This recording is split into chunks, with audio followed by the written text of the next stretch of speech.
Assalamualaikum students, how are you? I hope you will be fine, beta.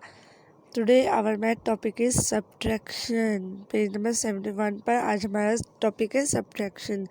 Subtraction क्या होती है? Subtraction में हम किसी भी चीज़ को माइनस करते हैं, निकाल देते हैं। एडिंग में हम ऐड करते थे और सब्ट्रैक्ट में हम निकाल देंगे। ओके, आज हम subtract vertically and then horizontally, यानी पहले वर्टिकली को सोल्व करेंगे और फिर हॉरिजेंटली को। ओके,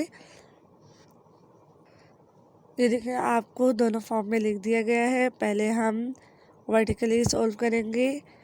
आपको 18 दिया गया है और उसके नीचे देखिए 7 दिया गया। आपने 18 में से 7 को माइनस करना है।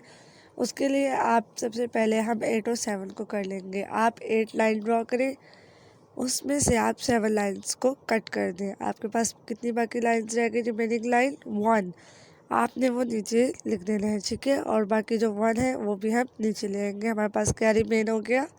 11, ठीक है। इसी तरह से आपका हॉरिजॉन्टली हो जाएगा। 18 में से 7 को माइनस किया तो आपके पास क्या आ गया? 11। बेटा इसी तरह से आपने अपनी मैथ के पेज नंबर 71 को आपने सॉल्व करना है, ठीक है। अल्लाह हाफिज़।